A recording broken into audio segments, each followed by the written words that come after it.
O gigante da incircuncisão. A ideia é que não precisa entrar pela porta, não precisa seguir o caminho da justiça, percorrendo todos os seus períodos estabelecidos, ser provados em cada um deles, cumprir os protocolos em cada uma das etapas, é a ideia da libertinagem. Portanto, devemos combater tudo aquilo que venha contra o caminho da justiça. E Golias é o arquétipo da incircuncisão. A libertinagem no meio cristão, ela é real. Ninguém ensina acerca dos períodos, das casas espirituais, do caminho da justiça, que é estabelecido através das fases. Antes pregam um cristianismo libertino que não considera nada disso, e estes ditos cristãos são como os filisteus. Olha a história que nos informam sobre esse povo. Apesar de não serem da raça semita, isto é, não tiveram origem sem filho de Noé, eles adotaram a língua semita. Na verdade, eles têm a origem em Cão, um dos filhos de Noé também.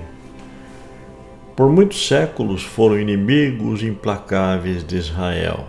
Nós vemos isso em Juízes, no capítulo 3, versículo 3, capítulo 4, 16, 1 Samuel 7, 3, 28, 4 e 31, 1.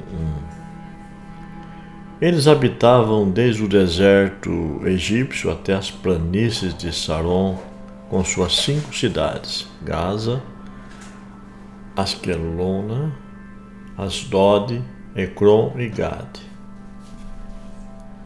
Possivelmente vieram de Creta. Deuteronômio capítulo 2, versículo 23 fala sobre isso, e Amós 9, 7. Perceba que a libertinagem não pode conviver com a fé genuína de Abraão. E Ló justamente não pôde viver com Abraão, porque realmente se entregou a uma ambição, a uma avareza, e criou uma própria incircuncisão, uma libertinagem do seu caminho.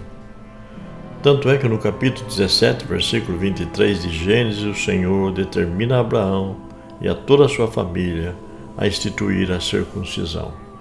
Na verdade, a circuncisão fala de um campo de atuação da nossa fé, aonde nós não devemos sair desse campo, porque a verdadeira circuncisão hoje é a circuncisão da nossa mente, dos nossos pensamentos.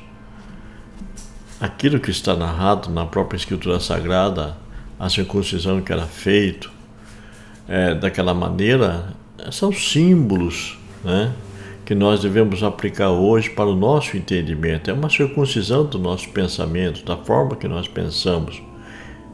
E quando nós somos libertinos e saímos dessa ideia, com certeza nós iremos ser um incircunciso também. E vivemos hoje a realidade de uma libertinagem incircuncisa no meio cristão. Ninguém entra pelo caminho da justiça e poucos acertam com a porta.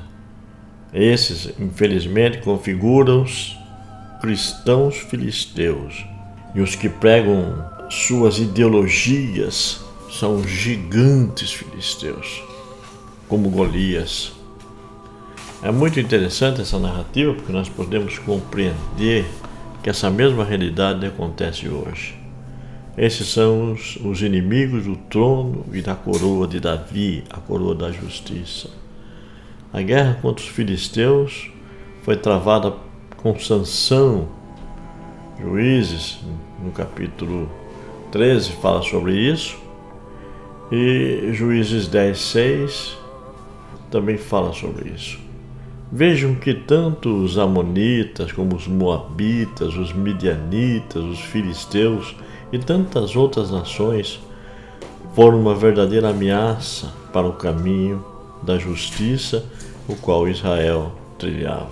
E isso é uma figura para aqueles que realmente se determinam a andar no caminho com equilíbrio e não sair do campo de atuação, porque a ação dessas nações era justamente no campo onde se produzia a justiça. Com suas libertinagens, seu papel era de devastar o campo. A luta era contra a circuncisão estabelecida no caminho da justiça. Não há dúvida que estamos diante de uma representatividade onde figura os cristãos libertinos, que não acertam a porta de entrada e ficam criando sua própria justiça e lutam contra aqueles que querem viver o caminho da justiça, que quer preservar-se no caminho e querem cumprir todas as fases e períodos e cumprir os protocolos e serem aprovados na sua trajetória. E esses cristãos estão por aí com seus deuses, falsas mensagens, até mesmo com aparência de piedade, negando, porém, a eficácia dela. Paulo diz em 1 Tessalonicenses, capítulo 5, versículo 22, abstendo-vos de toda aparência. E a Timóteo ele fala em 2 Timóteo, capítulo 3, 5, tendo, porém, a aparência de piedade e negando a eficácia dela.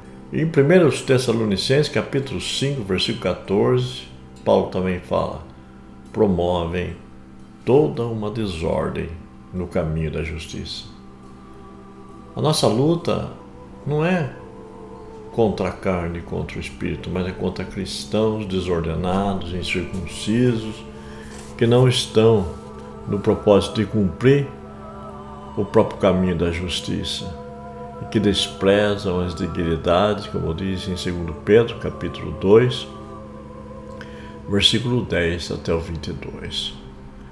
Estamos falando de cristãos que configuram a libertinagem e que andam nos seus próprios caminhos sem conservar o caminho da justiça. Isto é sério. Esse texto é bem claro e não deixa dúvida. Quando abandonamos ou nem entramos no caminho da justiça, cumprindo os protocolos, seremos falsos cristãos. Tudo que se fizer oposição ao caminho serão inimigos, não importa se autodenominam cristãos. Não dá para considerar a aparência, aí está a chave de julgamento, qual Jesus nos ensinou. Os inimigos da circuncisão são aqueles que querem viver uma vida libertina e não querem cumprir o caminho da justiça.